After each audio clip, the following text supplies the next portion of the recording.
Good morning, everyone. I am Melanie Youngsma with the Lansing Journal, and Josh Bootsma is here, but today he is behind the camera so that I can sit next to our special guest, John Bush. John is a Lansing resident and an Army veteran, and last month he got to go on honor flight, and he agreed to spend some time talking with the Lansing Journal about that. So welcome, John. Oh, well, thank you for having me. It's our pleasure, really. Good. So let's start with your kind of Army history. Okay, I was in the Army from 1967 to 1969. How old And, were you at that time? I was, let's see, 21, I think, 22. And I had just graduated from college. When I got over to Vietnam, there was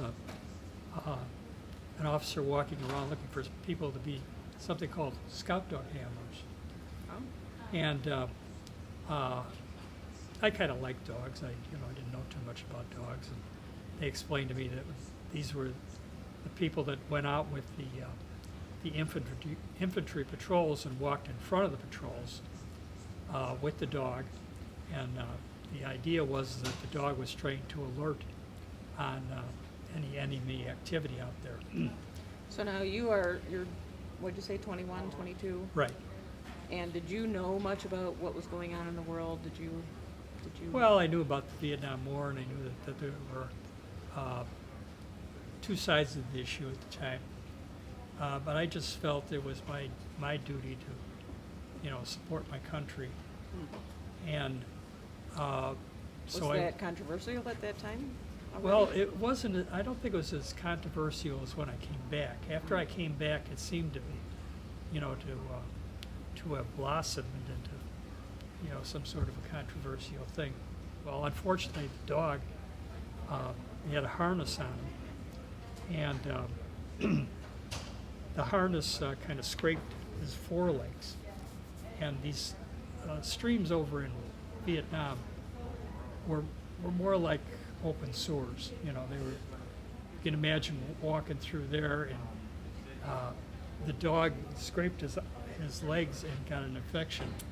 I had to take him back to base camp, and was back at base camp with him. And while I was there, First Sergeant came by and was at that time they were looking for clerks, believe it or not, in Vietnam. They had plenty of infantrymen, but they didn't have enough clerks. So the first sergeant heard that I'd gone to college, and he figured I could type and spell a little bit. He asked me if I wanted a job. I said, yeah, great. So for the major part of my tour in Vietnam, I was company clerk, and doing the clerical work, keeping the records for all the men going out in the field, and tracking where they were going, and that sort. So how did you first hear about honor flight? Well, I had a friend that was in World War II, and he had gone on the honor flight, and I had read some minor articles in the newspapers, and so that's how I first heard about it. I put my application in. I think it was the beginning of 2020. I got a letter from Honor Flight, and they said, well, it looks like this is going to be the year, and we'll let you know, when everything's right. And then COVID hit. Right. And with COVID, they just said, well, we're sorry, we can't run the flights this year. We can't do it. We haven't figured out all the logistics and everything else.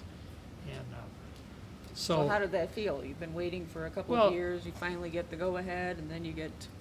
well, it was a disappointment. It was a disappointment, but one thing that they did do during the meantime is they had a yard sign campaign. Oh, yeah. And what they did was they went around to everybody that had been scheduled for the honor flight, and they came out and they gave signs, to put on your lawn, the honor flight Yeah. veteran, We have a picture of that.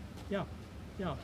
So we had to wait, and then earlier this year, then, it finally came through, and they said, well, we want all of you that have applied to get your COVID shots, And then, by, I think it was July, when they finally sent the letter, what they called their marching orders, where we have to report to the airport and everything, they said, well, everybody on this flight or at least all the veterans have to be fully vaccinated. You know. So you're kind of a vulnerable group, right? You're Well, yeah, You're yeah. older You know, and some of I'm you have health 76 problems. years old myself, and and we want to take care of our vets. oh yeah. So it's a good idea. Yeah. I really feel that, you know, with the work that was done, it needs to be honored, it needs to be talked about, you know, and that's the reason I thought I would go, you know, just for, you know, had heard it was a fantastic trip, they treat you royally, you know, I said, well, you know, that's for me, I'm gonna go and see what it's all about, you know. So what time did you land in Washington, D.C.? It had to be about 9:30 in the morning their time. Okay. We had been up since 4 in the morning at the airport. They had a process that we had to go through, and they gave us shirts, they took our pictures, and they had all the logistics just down to a T. They fed us in the course of the day, 3 meals. They were box lunches, naturally, but it was nice. They had an escort from the police, and they even shut down the expressways out there when we were traveling. It felt like you're the President of the United States going down the road. You know, it was really something, you know, and we got rained on a couple of times, as a matter of Oh. fact. We were outside, and all the guardians had to scramble to see if they could find some ponchos to throw over them. You know, so everybody's putting the ponchos on, a bunch of ponchos. Okay, it rained for about 5 minutes, and then the sun came out, and it got to be like 95 degrees. We all had these ponchos on. We felt like steamed lobsters inside. So then the ponchos are all being ripped off. It was just a strange day for the weather. It got to be so warm, although we had been soaked, it dried up. It was really moving to go to the Vietnam Veterans Wall. I had been there years ago,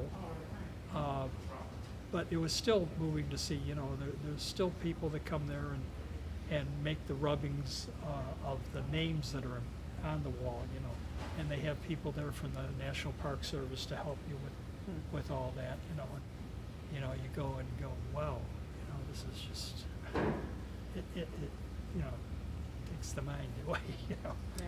so. So you had your long day of visiting memorials, and then they took you back to the airport. Right. And when did the delay happen? Well, they had fed us our last meal, and we were all, you know, calm and waiting in the waiting area.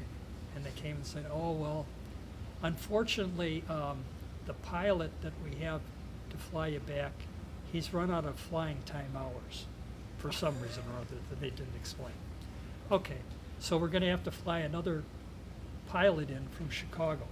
Oh, wow. It's going to take, you know, a couple hours for him to get here. Right. And then you have to get on the plane. Well, by the time we left there, it was about 3 hours later than we intended. Yeah. And as we came back from on the honor flight and the mail call, and getting all this mail from people all over. I mean, I was just amazed, you know. They gave us an envelope.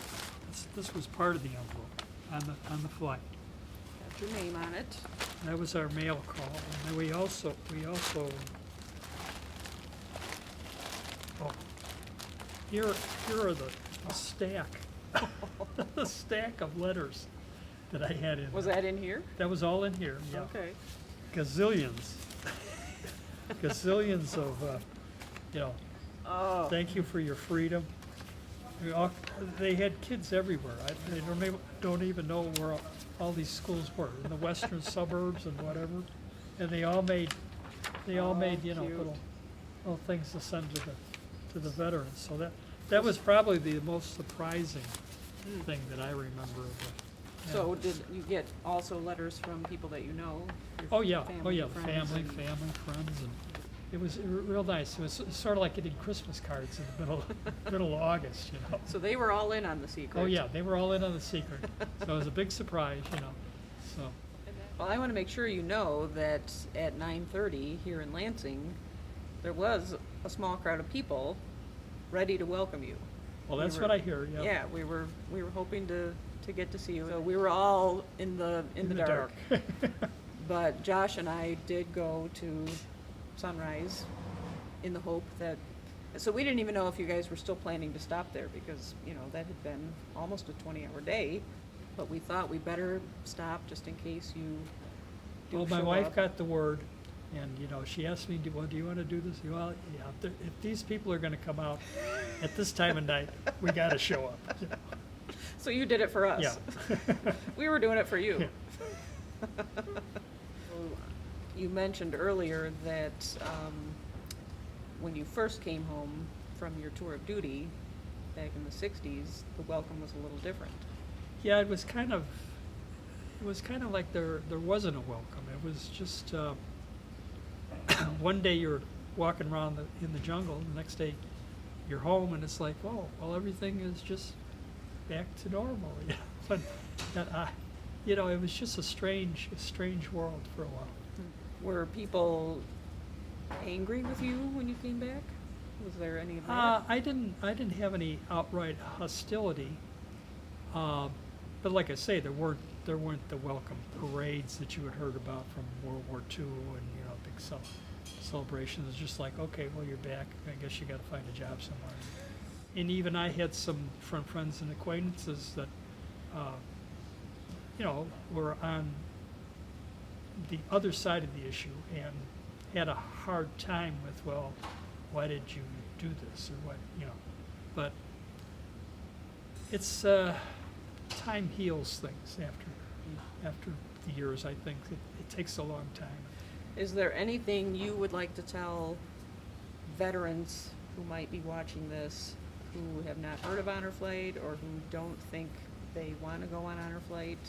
What do you have to say? Well, to them? I would tell most of them, at least right now, that it is a safe thing to do right now. I mean, they do all the COVID protocols and everything that they can possibly think of. They even gave us the little things, a hand sanitizer to carry with us. So it's a very safe thing to do, and I think it's an honorable thing to do. I mean, it's good not only for the veterans, but I think it's good for the people that want to honor the veterans. And I think that's why it's important to continue with this. I agree. Thank you for tuning in this week, and we will see you again next week. Thank you, John Bush, Okay. for who you are and what you've done. Well, thank you.